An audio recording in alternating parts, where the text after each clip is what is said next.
Hi, everybody. This is Lee.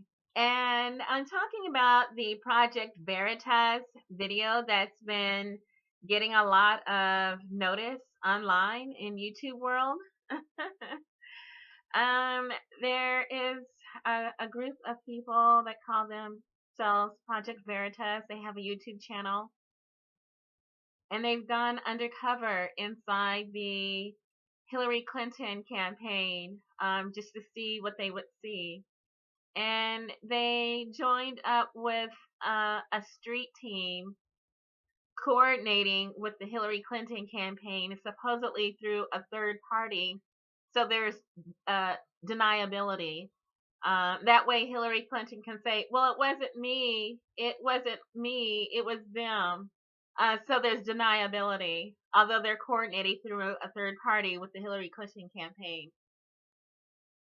And so, what these people are, that they went undercover and joined in with them, they are agents, provocateurs.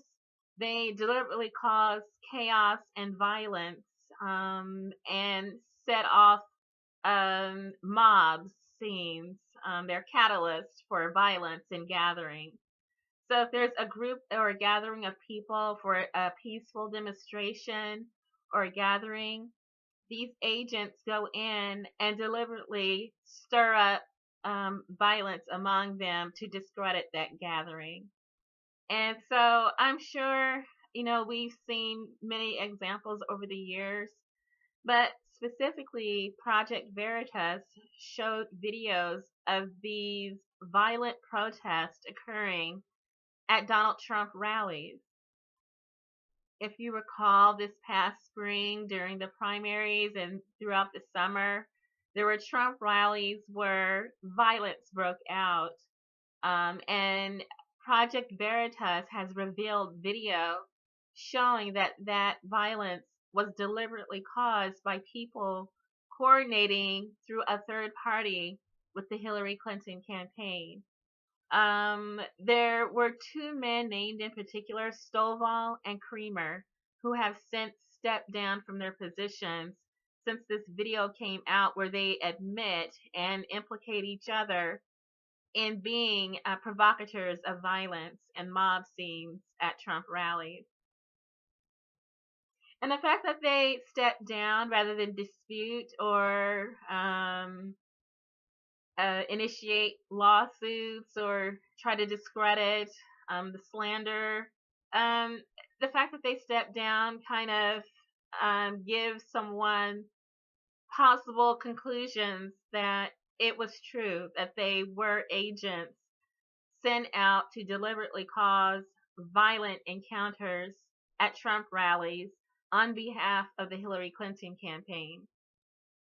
And it's let's see. They also implicated themselves in voter fraud, instigating riots, setting up setting up false scenarios and narratives for media and police to witness and document.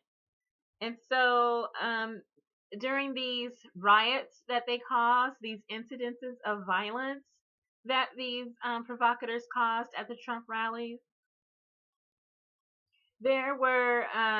there's damage to property. There was injuries, excuse me, injuries towards civilians who weren't involved in this sting operation, who weren't part of the provocative acts. They were just innocent standers-by that were injured by the activities of these agents. There were injuries to police officers and first responders. And so this was not a victimless. I guess it is a crime. Instigating a riot is a crime, and so this is criminal activity by these people who are coordinating with the Hillary Clinton campaign to cause this violence and then injuring innocent people who weren't involved with this activity or did not choose to be part of it, but were injured by it. And so it's online, and I'll let you look at that video itself, and you can make your decision of what you are viewing. The fact that these men did step down sort of like the DNC stepping down after revelations about the corruption and collusion that they discussed amongst themselves became public. So there's a lot of revelations. People are actually implicating themselves by bragging about the violence and chaos and corruption that they participate in, and the results, and how proud they are of that, and how it's assisted in the Hillary Clinton's success, I guess you call it, in advancing in the election. All these things that they've done to assist the Hillary Clinton campaign in various ways. And the fact that they were paid money for it also implicates them as well, and that they earned salaries. I'll let you look at the video and you decide. There's going to be a link in the description. And then there's also another video. This is by Jordan Chariton of the Young Turks, who confronts Donna Brazile about also assisting the Hillary Clinton campaign, where she was supposed to be neutral, like Debbie Wasserman Schultz. Just like Debbie Wasserman Schultz, she was not really neutral.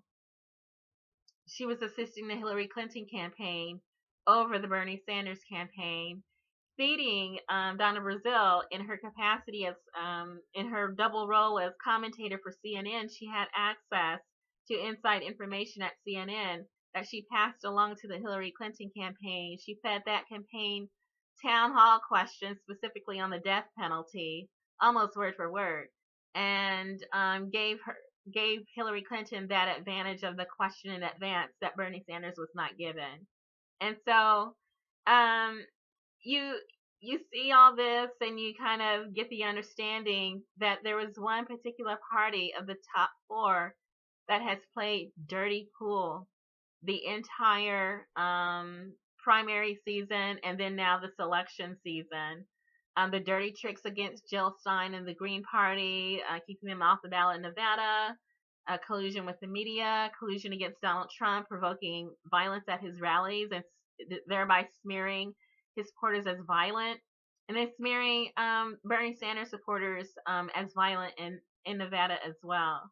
And so there's a pattern here that we're seeing, and people are saying, well, they're trying to attack the messenger because they cannot attack the message. The message itself is pretty apparent, and it's self-incriminating. And so they can't address the message itself. And so rather than do that, they attack the messenger.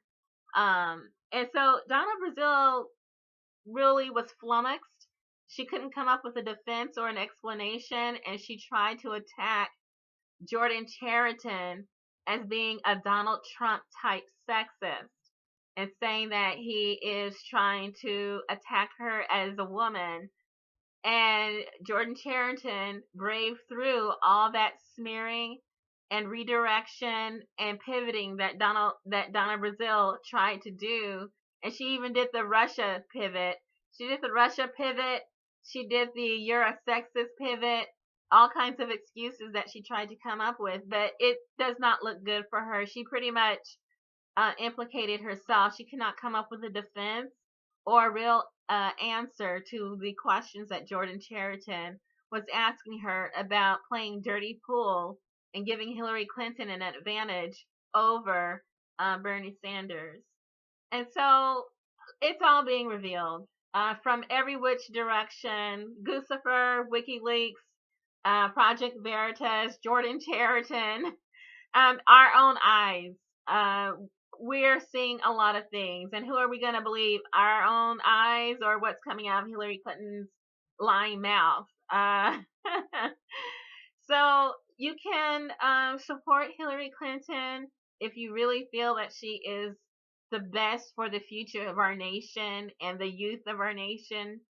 But if you do, don't ignore the reality that's being revealed to you about what she is, how she is, the things that she's done, the things that she wants to do. Her public versus private positions, And the fact that what that is are lies. And so what she has said to the public is lies. Democratic Party platform, lies. Progressiveness, lies. Coming out against the Trans-Pacific Partnership, lies. All lies. So, yeah, she's going to lie to you, but you don't have to lie to yourself.